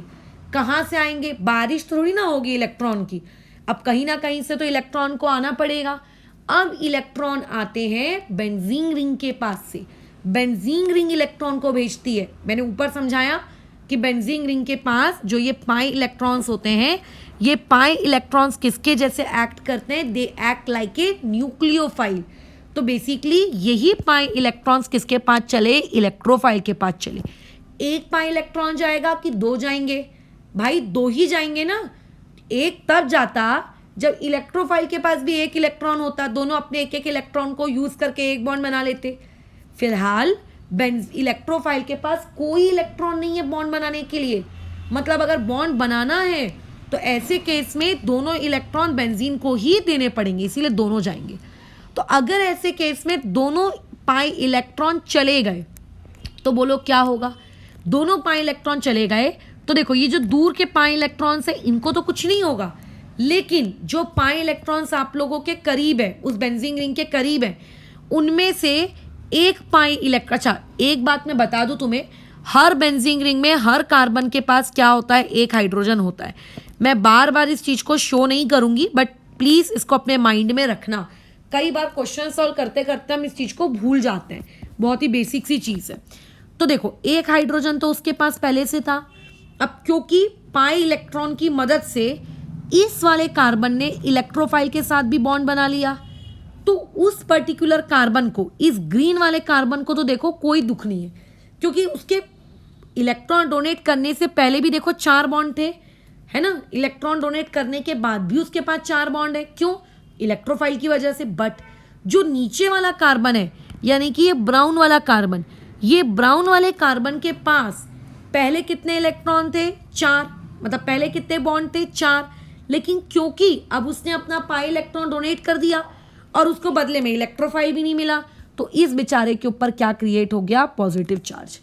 अब कई लोगों का डाउट ये आ रहा होगा कि मैम ऊपर वाले को ही इलेक्ट्रोफाइल क्यों, नीचे वाले को क्यों नहीं? तुम्हारी मर्जी है, तुम नीचे वाले को इलेक्ट्रोफाइल दे देते और ऊपर पॉजिटिव दे देते। एक बेंजीन रिंग में जो टोटल 6 कार्बन होते हैं ना, वो 6 के 6 कार्बन आपके क्या होते हैं? इक्विवेलेंट होते हैं। ठीक है, in C6H6 all 6 hydrogen atoms are equivalent. आप कहीं का भी डबल बॉन्ड तोड़ो, कहीं पे भी इलेक्ट्रोफाइल लगाओ, कोई फर्क नहीं पड़ता। किसमें? बेंजीन में। किसमें? बेंजीन में। तो इस तरीके का हुआ। फिलहाल इस क्वेश्चन का मैं रेजोनेटिंग स्ट्रक्चर तुमको बना के नहीं दे रही हूँ, जो कि मैं सिखाऊंगी अभी नीचे नोट के अंतर्गत। बुक्स में होता है बट मैं फिलहाल ड्रॉ नहीं कर रही हूँ, मैं नोट में सिखाऊंगी। अभी बताऊंगी तो कंफ्यूज हो जाओगे। इस तरीके का हुआ। अब ऐसा होने में पहले देखो ये एक एरोमेटिक सिस्टम था, अब देखो ये क्या हो चुका है? एक एंटी एरोमेटिक सिस्टम हो चुका है। ये बहुत तड़प रहा है, उसको अच्छा नहीं लग रहा कि मैं एंटी एरोमेटिक हो गया, मैं एंटी एरोमेटिक हो गया। तो अब यहाँ पे होती है आप लोगों की स्टेप नंबर 3। स्टेप नंबर 3 में वापस से आप लोगों को एरोमेटिसिटी रीगेन करनी है। यानी कि स्टेप नंबर 3 को मैं ये नाम दे सकती हूँ रीगेन ऑफ एरोमेटिसिटी, कि आप स्टेप नंबर 3 में वापस से एरोमेटिसिटी गेन कर रहे हो। अब ये एरोमेटिसिटी गेन कैसे की जाती है? तो ऊपर में जो आप लोगों का रिएक्शन इंटरमीडिएट बना, ये जो आप लोगों का रिएक्शन इंटरमीडिएट बना, ये रिएक्शन इंटरमीडिएट तड़प रहा है। क्यों तड़प रहा है? क्योंकि ये एक एंटी एरोमेटिक सिस्टम है। इसको नहीं पुरा रहा कि मैं एंटी एरोमेटिक हूँ, हाय मैं एंटी एरोमेटिक हूँ। उसको अच्छा नहीं लग रहा, उसको बिल्कुल अच्छा नहीं लग रहा। वो अपनी इस एंटी एरोमेटिसिटी को हटाना चाहता है, भगाना चाहता है कैसे भी, कि यार तू जा जा जा। तो इसके लिए पता है क्या करता है? देखो, एंटी एरोमेटिसिटी आई क्यों? इलेक्ट्रोफाइल की वजह से आई ना। अदरवाइज जब तक इलेक्ट्रोफाइल बेंजीन रिंग में नहीं था तब तक सब कुछ कितना अच्छा था, सब कुछ खुश थे, राइट? उस इलेक्ट्रोफाइल के आने की वजह से एरोमेटिसिटी आई है। तो क्या करें? 2 ऑप्शंस है। इलेक्ट्रोफाइल को वापस भगा दो। तो खुद सोचो, अगर इलेक्ट्रोफाइल वापस चला जाएगा तो वापस से बेंजीन रिंग नहीं बन जाएगी? हाँ यार, मतलब नया कुछ बना, कुछ न्यू प्रोडक्ट बना? नहीं, नया प्रोडक्ट तो नहीं बना। इसका मतलब वापस इलेक्ट्रोफाइल को भेजना इज नॉट एन ऑप्शन। इसका मतलब फिर इलेक्ट्रोफाइल नहीं जाएगा तो फिर कौन जाएगा? तो इलेक्ट्रोफाइल के बदले बेंजीन रिंग अपना खुद का पहले से मौजूद इलेक्ट्रोफाइल भेज देती है। और बेंजीन रिंग के बाद पहले से बोलो कौन सा इलेक्ट्रोफाइल मौजूद है? मैंने क्लास की स्टार्टिंग में ही बताया, हाइड्रोजन। तो ये क्या करती है? हाइड्रोजन से बोलती है, ए हाइड्रोजन, तेरे मेरे बीच में जो ये 2 इलेक्ट्रॉन्स थे, मैं ये वापस ले रही हूं, तू निकल बाहर। ये ऐसे भगा देती है हाइड्रोजन को लात मार के, है ना। और जब वो उस हाइड्रोजन के पास से जब वो दोनों इलेक्ट्रॉन्स वापस ले लेती है तो उस इलेक्ट्रॉन्स का वो करती क्या है? क्या करती है वो इस इलेक्ट्रॉन का? क्या वो उस, देखो, जैसी वो हाइड्रोजन से दोनों इलेक्ट्रॉन लेगी, वो दोनों इलेक्ट्रॉन यहाँ पे आ जाएंगे। फिर वो उसी दोनों इलेक्ट्रॉन को अपने ऊपर रखेगा क्या? नहीं, क्योंकि कभी भी आप लोगों का जो क्या कहते हैं कार्बन होता है वो 4 बॉन्ड बनाना पसंद करता है, लेकिन अपने ऊपर कभी भी वो क्या रखना पसंद नहीं करता? वो अपने ऊपर कभी भी इलेक्ट्रॉन को रखना पसंद नहीं करता।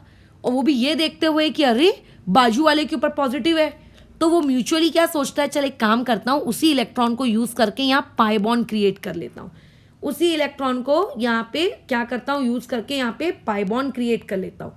जब वो उसी इलेक्ट्रॉन को यूज करके बोलो क्या करेगा, पाई बॉन्ड क्रिएट करेगा, तब ये चीज बताइए कैसी दिखने लगेगी? ये दिखने लगेगी आप लोगों का बेंजीन रिंग, जो दूर के जो 2 पाई बॉन्ड थे वो वैसे के वैसे ही हैं। यहाँ पे वापस से पाई बॉन्ड क्रिएट हो गया और आपका इलेक्ट्रोफाइल आपको लगा हुआ दिख रहा है, लेकिन जो हाइड्रोजन पहले से बेंजीन रिंग के पास था वो हाइड्रोजन बेचारा क्या हो गया, निकाल फेंक दिया। तो इस तरीके से अगेन आपका सिस्टम जो एंटी एरोमेटिक था वापस से किस सिस्टम में कन्वर्ट हो गया? एरोमेटिक सिस्टम में कन्वर्ट हो गया। वापस से किस में कन्वर्ट हो गया? एरोमेटिक सिस्टम में कन्वर्ट हो गया। तो इस प्रोसेस के तहत आप लोगों की रिएक्शन क्या होती है, आगे जाती है। अब ये जो H+ निकलता है ना, इस H+ को कौन मिलता है? तुम याद करो, मैंने स्टार्टिंग में क्या कहा था कि जब हम लोग फर्स्ट स्टेप में इलेक्ट्रोफाइल जनरेट करते हैं तो उस इलेक्ट्रोफाइल का जो न्यूक्लियोफिलिक पार्ट बच जाता है, वही न्यूक्लियोफिलिक पार्ट इस H+ के साथ रहता है। ये दोनों कंबाइंड हो जाते हैं, ठीक है। ये इस तरीके की कहानी होती है। तो ऐसे एरोमेटिसिटी वापस से रीगेन हुई, ठीक है। ये जो आप लोगों का रिएक्शन इंटरमीडिएट बना ना, इस रिएक्शन इंटरमीडिएट को सिग्मा कॉम्प्लेक्स कहा जाता है। इसीलिए और भी इसके देखो बहुत सारे नाम है, बट खैर 12th बोर्ड्स के रिस्पेक्ट से वो नाम आपके लिए ज़रूरी नहीं है। मैंने खुद ने वो नाम एक्चुअली बाद में पढ़े थे, इसीलिए मैं तुमको भी नहीं बता रही हूँ। 12th बोर्ड्स के अकॉर्डिंग ये पूरा का पूरा आपका वीडियो बन रहा है ना, JEE के अकॉर्डिंग बन रहा है, तो इसके लिए ये सिग्मा कॉम्प्लेक्स वाला नाम खैर सफिशिएंट है। और ये याद रखना भी ज़रूरी है। 1 या 2 नाम मैं और बता दूंगी, ठीक है। हाँ, लेकिन एक और इसका बहुत ही फेमस नाम होता है, वो होता है अरेनियम आयन। इसे कौन सा आयन कहा जाता है? अरेनियम आयन। कौन सा आयन? अरेनियम आयन, है ना। ये अरेनियम आयन, यानी कि स्टेप नंबर 2 में जो रिएक्शन इंटरमीडिएट बन रहा है वो रिएक्शन इंटरमीडिएट आप लोगों का कौन है? वो रिएक्शन इंटरमीडिएट आप लोगों का अरेनियम आयन है। ठीक है, ये थी इसकी जनरल मैकेनिज्म। तो अब तुम खुद सोचो, आप जब अलग अलग प्रकार की रिएक्शंस पढ़ोगे, कभी आप हेलोजिनेशन पढ़ोगे, कभी आप नाइट्रेशन पढ़ोगे, कभी आप सल्फोनेशन पढ़ोगे, इन सारी रिएक्शन में क्या चेंज होगा? इन सारी रिएक्शन में सिर्फ इलेक्ट्रोफाइल चेंज होगा। जैसे मान लेते हैं मैं एक बार क्लोरीनेशन पढ़ रही हूँ, एक बार मैं ब्रोमिनेशन पढ़ रही हूँ। क्लोरीनेशन और ब्रोमिनेशन में खुद अपनी बुद्धि का इस्तेमाल करो और बताओ क्या अलग है। सिर्फ यही अलग है ना कि एक बार क्लोरीन ऐड हो रहा है और एक बार आप लोगों का ब्रोमीन ऐड हो रहा है, सिर्फ यही डिफरेंस है ना। तो ऐसे में हर बार जब आप डिफरेंट डिफरेंट टाइप की रिएक्शंस लोगे, हर बार आपको सिर्फ एक ही चीज अलग दिखेगी और वो एक चीज क्या अलग होगी? इलेक्ट्रोफाइल, है ना। तो इसका मतलब स्टेप नंबर 1 सबके लिए बदलने वाली है। स्टेप नंबर 1 सबके लिए बदलेगी। स्टेप नंबर 1 में क्या करना पड़ेगा? आप लोगों को हर बार इलेक्ट्रोफाइल जनरेट करना पड़ेगा, आपको देखना पड़ेगा कि कैसे इलेक्ट्रोफाइल जनरेट हो रहा है। बट स्टेप नंबर 2 सबके लिए सेम होगी, क्योंकि इलेक्ट्रोफाइल आके लग जाएगा, चाहे इलेक्ट्रोफाइल Cl पॉजिटिव हो या चाहे इलेक्ट्रोफाइल Br पॉजिटिव हो। फिर उसके बाद स्टेप नंबर 3 भी सबके लिए सेम होगी, तरीका सबका सेम होगा कि वो इलेक्ट्रोफाइल वैसे का वैसी रहेगा, उसके बदले में हाइड्रोजन को निकल जाना पड़ेगा। तो इसका मतलब सोचो ये मैकेनिज्म कितनी अच्छी है। हमको सिर्फ स्टेप नंबर 1 बदलना है। स्टेप नंबर 2 स्टेप नंबर 3 हमेशा सबके लिए बोलिए कैसा रहने वाला है? सेम रहने वाला है। स्टेप नंबर 2 स्टेप नंबर 3 सबके लिए क्या रहने वाला है? सेम। ठीक है, तो ये बातचीत हो गई किसके लिए? जनरल मैकेनिज्म के बारे में। अब यहाँ पे एक छोटे से नोट के बारे में अपन बात करते हैं। ये छोटा सा नोट क्या है? देखो, छोटा सा नोट एक्चुअली ये है कि जब भी बेंजीन रिंग हमको दिखती है ना, तो बेंजीन रिंग दिखी मतलब रेजोनेटिंग स्ट्रक्चर्स बनाओ। बेंजीन रिंग दिखी, बेंजीन रिंग के ऊपर कोई चार्ज घूमता हुआ दिखा, लेट से कोई पॉजिटिव चार्ज, लेट से कोई नेगेटिव चार्ज, तो हर टीचर हर स्टूडेंट के दिमाग में एक ही बात आती है, चलो इसके रेजोनेटिंग स्ट्रक्चर्स बनाओ। क्या तुमको पुरानी जीओसी की क्लासेस में रेजोनेटिंग स्ट्रक्चर बनाना सिखाया है? बिल्कुल सिखाया है, बस उसी को मैं यहाँ पे यूज़ कर रही हूँ। फिलहाल अभी जो मैंने आपको ऊपर मैकेनिज्म सिखाई, इस ऊपर वाली मैकेनिज्म में क्या आप लोगों के पास सेकेंड स्टेप में एक बेंजीन रिंग के ऊपर आपको क्या कोई चार्ज घूमता हुआ दिख रहा है? हाँ, ऊपर वाली मैकेनिज्म में अगर मैं कहूँ कि ये मेरी बेंजीन रिंग है, यहाँ पे एक इलेक्ट्रोफाइल लगा है, तो देखिए मैडम यहाँ पे क्या लगा है? Positive charge.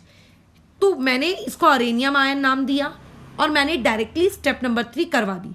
बट ये जो अरेनियम आयन बना, इसको आप क्या कर सकते हो? आप इसके रेजोनेटिंग स्ट्रक्चर्स बना सकते हो बहुत सारे, है ना। क्या फ़ायदा होगा रेजोनेटिंग स्ट्रक्चर्स बनाकर? और फ़ायदा होता है, वो फ़ायदा क्या होगा वो तुम्हें बाद में पता चलेगा। ठीक है, जब तुम लोगों को क्वेश्चन सॉल्व करने को दिए जाएंगे ना, इसमें ये डाला बोलो क्या बना, तब फ़ायदा पता चलेगा। इसीलिए कभी भी, ठीक है, ऐसा मत करना कि हमेशा इलेक्ट्रॉन को निकाला और एक स्ट्रक्चर बनाया और उसी का प्रोडक्ट बना दिया, ये कभी मत करना। 2 मिनट लगते हैं बाकी के रेजोनेटिंग स्ट्रक्चर्स ही बनाना। वो रेजोनेटिंग स्ट्रक्चर आगे की क्लास में तुम्हें बहुत इंपॉर्टेंट जानकारी देकर जाएगा, इतनी इंपॉर्टेंट जानकारी देकर जाएगा कि तुम्हें गर्व होगा अपने रेजोनेटिंग स्ट्रक्चर्स पर। खैर, अभी फिलहाल इसका रेजोनेटिंग स्ट्रक्चर बनाते हैं। कैसे बनाते हैं रेजोनेटिंग स्ट्रक्चर? अगर पॉजिटिव चार्ज घूम रहा होता है तो पॉजिटिव चार्ज को हटाने के लिए जो उसके एडजेसेंट में पाई बॉन्ड है, वो बेसिकली इलेक्ट्रॉन्स को आगे शिफ्ट कर देते हैं, पॉजिटिव चार्ज हट जाता है। लेकिन ऐसे करने के चक्कर में उनके ऊपर खुद क्या आ जाता है? पॉजिटिव चार्ज क्रिएट हो जाता है। यानी कि ये चीज़ कैसी दिखेगी? यहाँ पर इलेक्ट्रोफाइल, उसके बाद आप लोगों का यहाँ पे डबल बॉन्ड क्रिएट हो जाएगा, मतलब जहाँ पॉजिटिव था वहाँ डबल बॉन्ड क्रिएट हो गया, और जहाँ डबल बॉन्ड था उसके एक कार्बन के पास क्या क्रिएट हो गया? पॉजिटिव। अच्छा, इस कार्बन पे मैंने पॉजिटिव क्यों क्रिएट नहीं किया? Common sense. ये वाला जो कार्बन है बेसिकली ये दोनों में कॉमन है, मतलब पॉजिटिव के तरफ भी है और इधर भी है। तो पॉजिटिव को अगर मैं 1 कहूँ, उसके बाजू वाले कार्बन को मैं 2 कहूँ और उसके पाए वाले कार्बन को 3 कहूँ, तो 1 2 के बीच में बॉन्ड बनता है, 2 3 के बीच का बॉन्ड टूटता है और 3 पे पॉजिटिव आता है। चलो अगेन 1 2 में बातचीत करें। अच्छा, हम लोग घूम कैसे रहे हैं? हम लोग क्लॉकवाइज घूम रहे हैं, तो पूरी रोटेशन क्लॉकवाइज ही कराना। एक रेजोनेटिंग स्ट्रक्चर बनाने के बाद एंटी क्लॉकवाइज मत घूमना शुरू कर देना। ये बेसिक रूल्स हैं रेजोनेटिंग स्ट्रक्चर बनाने के। बोलो, इसको क्या दे दिया? इसको 1 दे दिया। अच्छा, ये डबल बॉन्ड है, सॉरी मैं भूल गई थी, ये 2 है और यहाँ पे 3 है। बोलो क्या होगा? ये जो पाई इलेक्ट्रॉन्स है ये आगे शिफ्ट हो जाएंगे, है ना। अच्छा, रेजोनेटिंग स्ट्रक्चर बताइए कैसा बनेगा। आप लोगों के पास बेंजीन रिंग, ई आपका वैसे का वैसी, जो चीज पीछे है वो वैसी की वैसी। बोलो 1 और 2 के बीच में क्या आ जाएगा, और 3 पे क्या आ जाएगा, ई आ जाएगा। ये बन गया रेजोनेटिंग स्ट्रक्चर, है ना। फिर बोलो क्या होगा, फिर आप लोगों का कुछ ऐसा होगा, बताइए कैसा। ये आगे रेजोनेंस करेगा ना। अब देखो यही बहुत इंपॉर्टेंट स्टेप है। अब जब ये आगे रेजोनेंस करेगा मैडम, आगे तो कोई पाई इलेक्ट्रॉन्स नहीं है। क्या ये बात समझ रहे हो। अगर मैं इसको 1 दूंगी, है ना, उसके और 2 किसको देते हैं, 2 और 3 किसको देते हैं, जो पाई इलेक्ट्रॉन्स होते हैं उसको देते हैं, बाजू में जो पाई इलेक्ट्रॉन्स होते हैं मैडम। बट ना तो ये कार्बन पे तो यार कोई पाई बॉन्ड ही नहीं है। अब क्या करें हम, यहाँ तो कोई पाई बॉन्ड ही नहीं है। फिर अब 2 कहाँ दे, 3 कहाँ दे, मतलब रेजोनेंस रुक गई। अरे यार रेजोनेंस रुक तो गई, लेकिन ये तो एरोमेटिक अभी तक हुआ नहीं, तो अभी भी एंटी एरोमेटिक है। फिर तो अब सुनो, अब जो 2 नंबर दिया जाता है वो इसी कार्बन को दिया जाता है एडजेसेंट वाले को, परंतु जो 3 दिया जाता है वो इस हाइड्रोजन को दिया जाता है, क्योंकि देखो पाई बॉन्ड तो है नहीं ना 3 देने के लिए।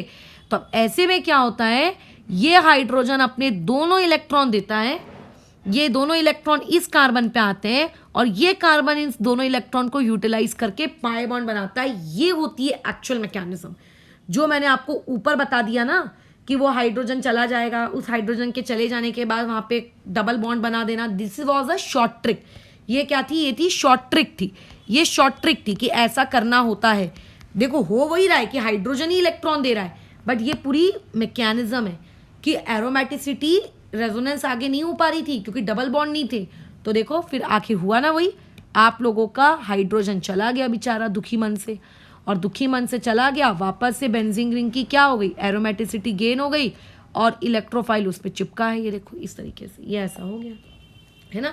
तो ये जो आपको हमने बना के दिए हैं, ये जो आपको हमने आप बनाकर दिए हैं, ये क्या हैं, ये तीनों के तीनों उसके रेजोनेटिंग स्ट्रक्चर्स हैं। ये तीनों के तीनों उसके क्या हैं, रेजोनेटिंग स्ट्रक्चर्स हैं, बराबर। ठीक है, क्या ये रेजोनेटिंग स्ट्रक्चर्स, या फिर मैं कहूँ रिएक्शन इंटरमीडिएट है। अच्छा, ये तीनों ही रिएक्शन इंटरमीडिएट है, ठीक है, ये तीनों ही आपके रिएक्शन इंटरमीडिएट है, बस उस इंटरमीडिएट के ये अलग अलग रेजोनेटिंग स्ट्रक्चर्स हैं, ठीक है, अलग अलग रेजोनेटिंग स्ट्रक्चर। तो इसका मतलब ये नहीं है, ये मत कहना कि 3 प्रकार के रिएक्शन इंटरमीडिएट बनते हैं इस रिएक्शन में।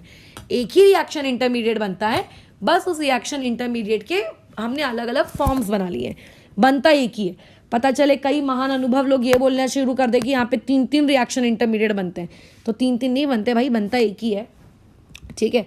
चलो डन हो गई ये वाला काम, बिल्कुल। अब हमको बनाना है एक सबसे इंपॉर्टेंट चीज़ जो हम दुनिया के हर मैकेनिज्म में बनाते हैं। बोलो क्या, हम बनाते हैं एनर्जी प्रोफाइल डायग्राम, EPD। हमको बनाना है इसका EPD। अब मुझको बताओ इस पर्टिकुलर जितनी ऑर्गेनिक केमिस्ट्री तुम पढ़ चुके हो अब तक, उसमें अगर तुमको ये सारी चीज़ें नहीं समझ रही तो तुम तो महान इंसान हो।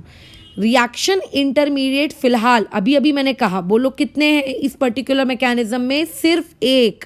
डोंट से मैडम कि 3 है, वो एक ही रिएक्शन इंटरमीडिएट है, उसके मैं 3 अलग अलग स्ट्रक्चर्स बना रही हूँ, ठीक है, लेकिन इंटरमीडिएट एक ही बना ना आपका। अच्छा, अगर रिएक्शन इंटरमीडिएट एक होगा तो रिएक्शन इंटरमीडिएट के बीच में और ट्रांजिशन स्टेट के बीच में बोलो क्या रिलेशनशिप होता है।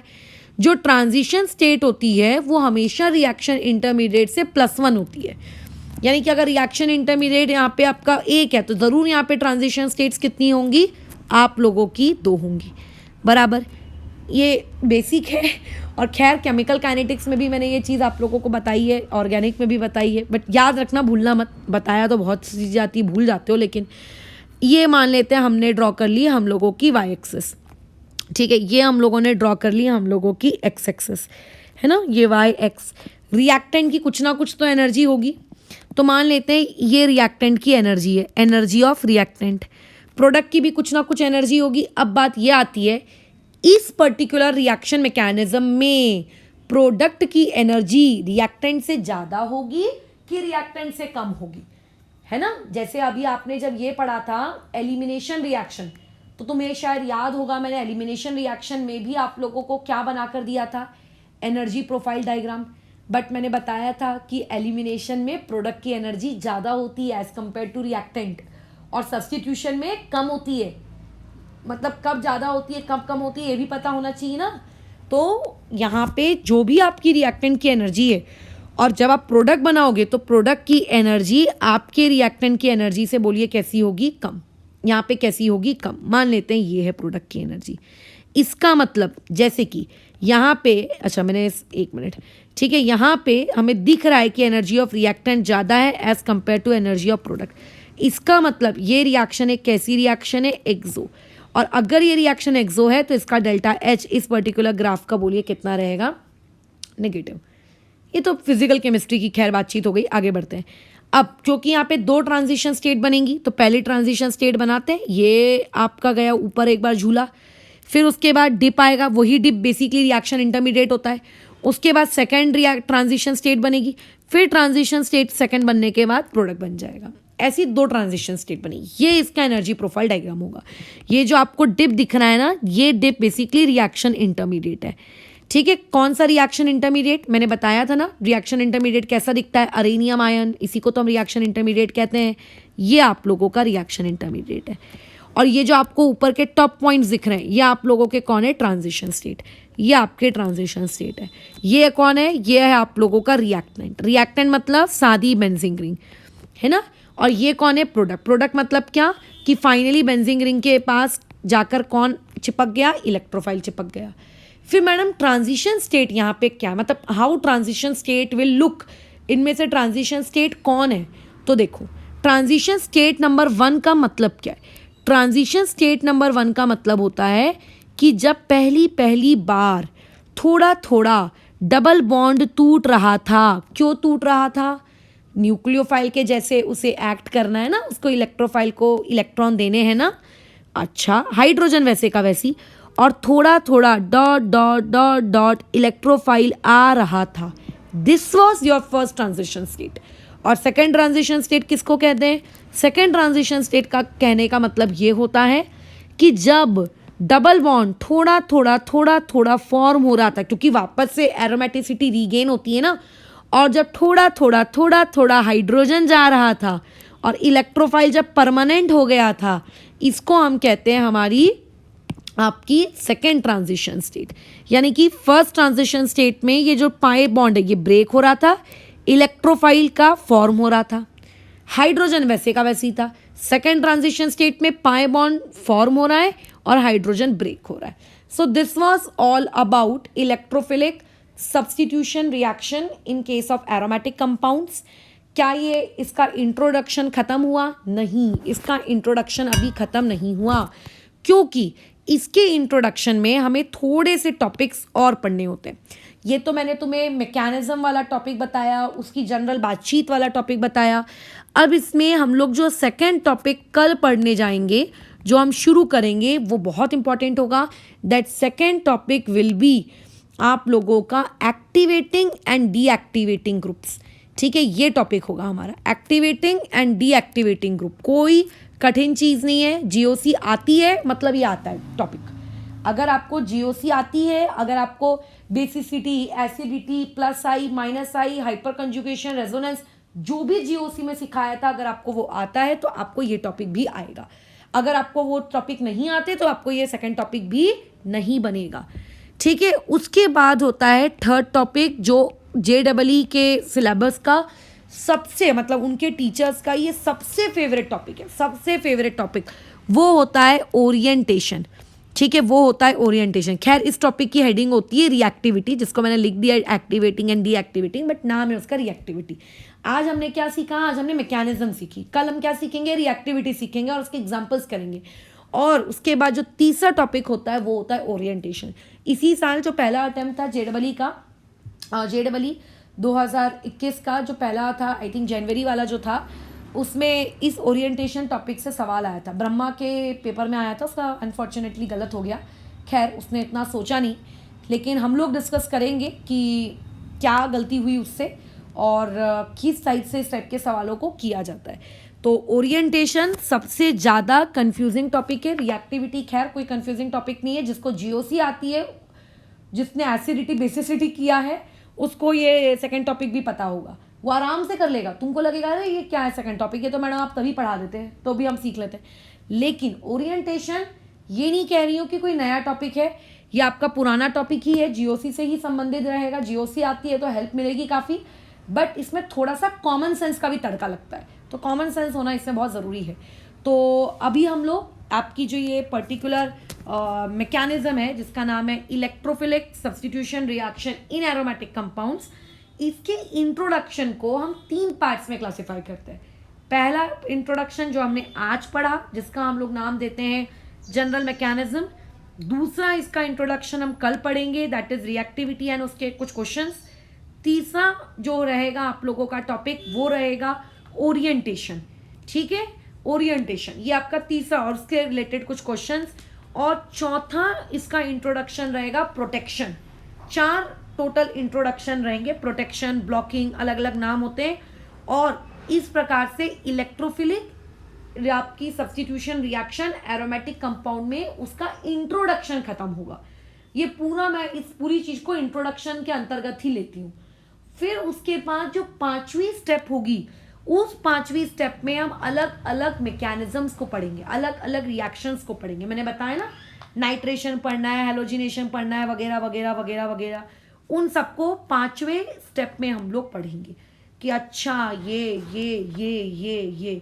तो ओवरऑल ये जो पूरा का पूरा आपका चैप्टर है, ये लगभग 7-8 दिन का ये सिलेबस है, इसको देखते हैं। और जब हमारा ये एरोमेटिक में इलेक्ट्रोफिलिक खत्म हो जाएगा, तब हम एलिफेटिक में पढ़ेंगे, जो हार्डली 10 से 15 मिनट की ही क्लास होगी, ठीक है। तो कल हम लोग कंटिन्यू करेंगे रिएक्टिविटी एंड ओरिएंटेशन दोनों। कल दोनों टॉपिक पढ़ने वाले हैं, क्योंकि सिंपल है, इजी है, एक दिन में दोनों क्लियर कर सकते हैं, ठीक है। फिलहाल